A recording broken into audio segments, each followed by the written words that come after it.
We're live, Marky. All right, Dougie. Holding Coppin State to 16 points, Yep. 28% shooting, quality defense, or mediocre opponent? I thought Coppin State held themselves nicely to a mediocre first half, to be honest. So it's hard to judge your defense against a team like this, right? Like they're doing what they're doing. They're trying hard. Coppin State, I mean, and we're playing good D, I guess, but I don't attribute it to our defense as much as to judge that's Coppin State's probably not just great offensively. JB, Coppin State had 4 points from one starter. Two starters had 1 point, and two starters didn't score. What kind of opponent are we playing? I mean, we can talk about Coppin State a little bit, but I really want to talk about UVA's defense and how formidable it is and what it needs to work on for the next few games. I mean, Villanova's not great this year. I know they played a couple of games without their best player, but Tennessee will be a real test, right? So what do we need to do to be prepared for those teams? I mean, 16 points. I think I said before the game started that I'm going to count their open shots, Coppin State's open shots.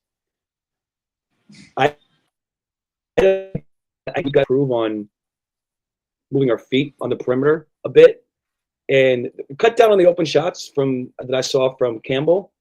But even giving Coppin State like 3 or 4 open shots is not acceptable, right? What do you suggest we need to do to improve our defense on the perimeter?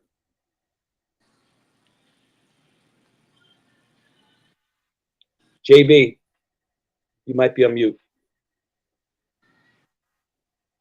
Dougie, can you hear him? Nope. He's muted. Yeah. All right. Find your microphone, JB. Nah, Still you're can't off. hear. All right, he's going to log back in. Dougie, Yeah. I'll talk about the offense. I'll let JB come back and talk about defense. As far as offensively, not a bad offensive first half. 32 points for about 12, 14 for a minute, and you made the comment. I can't believe we've only scored 14 points so far. Ended up shooting 7 for 16 from three, which is about 44%. Almost 41% field goal percentage. I did not love the zone offense. Yeah, you said it the whole time, and I started watching because you said it, and you're the coach, and I agreed. I don't know there was an offense so much against the zone. It was Isaac McNeely making 4 threes, right? I think he made 4, and that makes up for a bunch of deficiencies in whatever you're trying to do. I wasn't sure what we were. I saw Day dart in and something. There was no high post guy like we used to do, when you played Syracuse, you knew that was coming. Kind of no adjustment to it. There wasn't a high post guy in probably the first 3 or 4 or 5 possessions of the zone offense, 2-3 zone offense. I'm not sure that the players recognized that there was zone offense. Maybe they did immediately. You nailed it. I guess after the first couple of, there were 2 or 3 minutes, and then UVA started putting a position a high post player. And they were running a screen, which you heard me say, let's run a screen for the point guard. It was a loose 2-3, and we came off the screen. I didn't think we held the screen long enough, but we moved the ball, started moving the ball as the half went on, and we got some open perimeter shots. Yeah, and you know what's funny, man? I've harped on screens for the last 5 years because nobody uses the screen very well, but a zone screen is very different than against man-to-man, right? Man-to-man, you might slip it, you might do this, that, whatever. A zone screen's a screen. You stand in there. And I agree that it wasn't really – I think the recognition didn't happen, to your point, for 3-4 possessions. And back in the day, you'd immediately recognize as a point guard. I'm not saying Ames or Isaac or Rhodey, whoever, didn't recognize it. But we'd immediately be like, zone, so let's do this, right? And you jump into it. It was almost like a lack of preparation to a point. That's the point I'm trying to make, right? Like, Day-Day's getting some positive comments, which I love, right? I don't want to beat up any college player, but I'm not sure that he either recognizes his own or he feels comfortable. He feels comfortable calling plays or calling out like, hey, there's a zone, or communicating loudly. Maybe he's waiting for a coach to tell him, or telling somebody, high post right away. They're in zone. But a lot, I don't know, why he's not seeing that, or that's But what I think to defend Day, which I don't want to do, but I will do. He's not a pure point guard. the W'ism, right? No. But you've noticed he doesn't always initiate. He gives it up and then he comes back and then gets it. He's not a point guard, right? And Andrew Rohde's not either. He's not a London Printe. He's a Ty Jerome. Let's go through him. A Reese Beekman, Kihei Clark. So he maybe didn't recognize it. That gets you behind the 8 ball a little bit offensively when you're directing, right? Solid first half, 3 for 5, 8 points.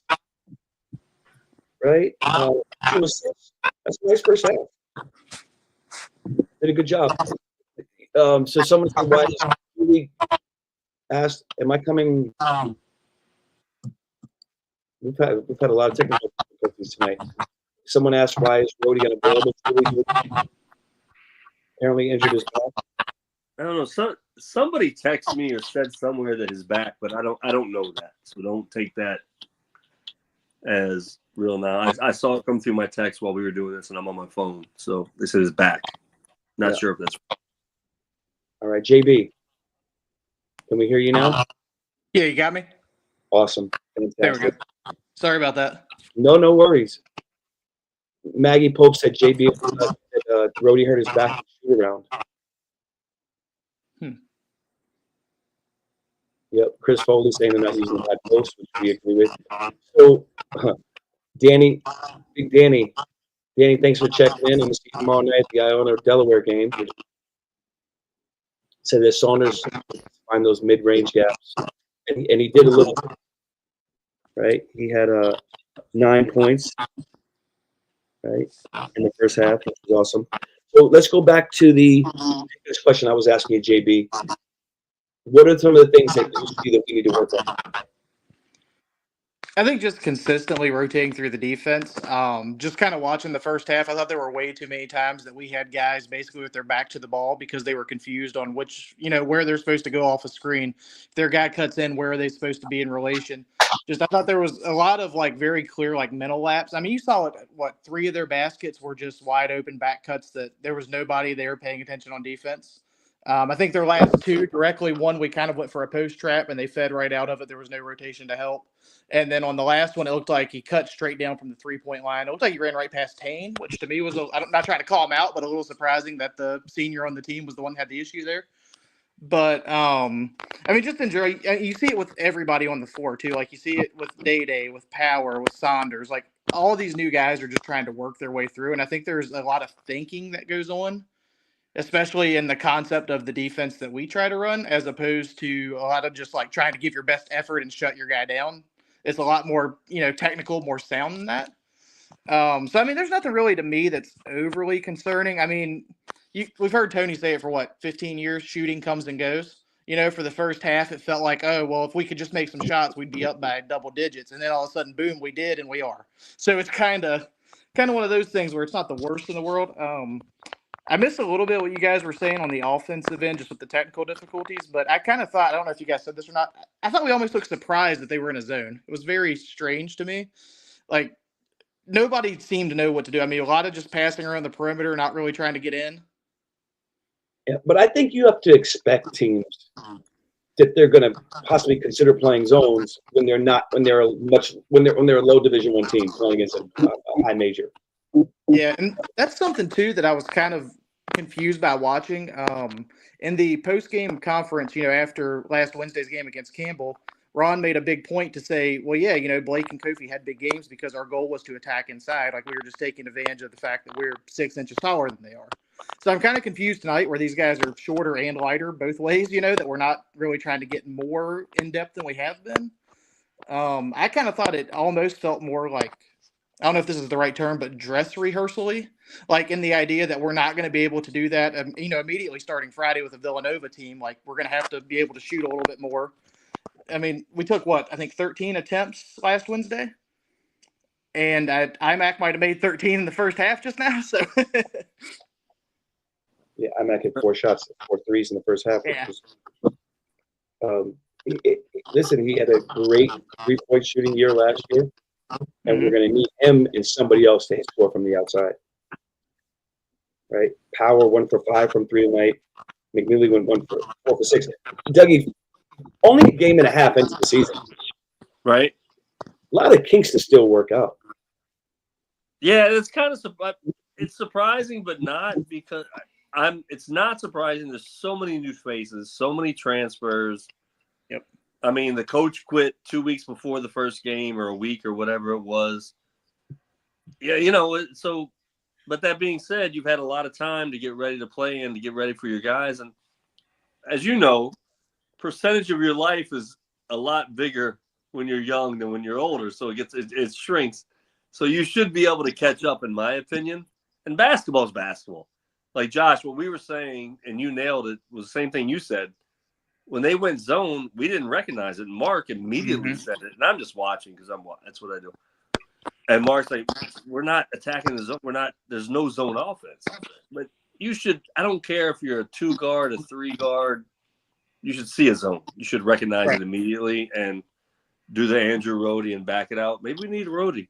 Back it out, set everybody up, and say they're in the zone, and get somebody to high post and play high-low and, hit the shooters on the wings. So. Yeah, I saw that actually as a comment in the forum. I don't remember who it was, but somebody said pretty early into the game that this would have been the perfect matchup for Rohde just because of the zone. Yeah, except for the fact that, well, never mind. Day-Day's been good. Day-Day has more points than Rohde in the half, right? Oh, he's got more shot attempts than I think Rohde had for half the season last year. Yeah, no. So let's say Rohde is prepared to play next game. Let's say he's not prepared to play. Yeah. Really struggling with my microphone right now. Sorry, guys. At what point do you consider if Rohde comes back making the game? That's a great question because, is Coach Sanchez and staff committed to Rohde? If Day-Day shows his stuff tonight and they can see him doing different things, again, it's Coppin State, right? It's Campbell. So what are you really looking at? But they have to evaluate that, right? Does Day-Day show that he brings a different element that's valuable, or do they want to go with the experience that they talked about with? I love Rohde off the bench, man. He can substitute 3 spots, right? Point, 2-guard, 3-guard, theoretically. And I would just like him to watch it off the bench and come in. But, I'm not a coach. JB, if Coppin State comes out into a man in the second half, what type of offense do you expect to see for us? Did you say if they come out in man? Sorry, cut out.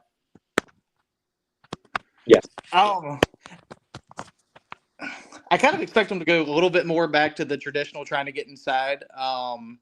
That being said, though, I mean, if they can keep getting shot, I don't mind them kind of force feeding a guy like Power right now. Like, I understand he's 1 for 5, but he has a reputation that he can shoot, and that's kind of sometimes the thing where you have to keep going if you can. I don't mind it just because I don't think there's an issue with having to win this game. Like, I don't think they're going to be able to keep up, so I don't really mind just continuing to work what needs to be worked. Yeah, I mean, nobody's gonna have a perfect. That's fine, but it's not a practice, right? It's a game. Yeah, right. Like, I mean, I want to push the pedal, and I want to win by 30. Like, we just don't seem to do that, and I'm not sure why. Ooh. Sorry, second half just started. Day-Day just blocked a guy off the backboard. Right, 6-1. All right. We will. Thanks everybody for joining us at the half. We'll be back right after the game's over. Great insight. Thanks, JB. Yep. All right, everybody.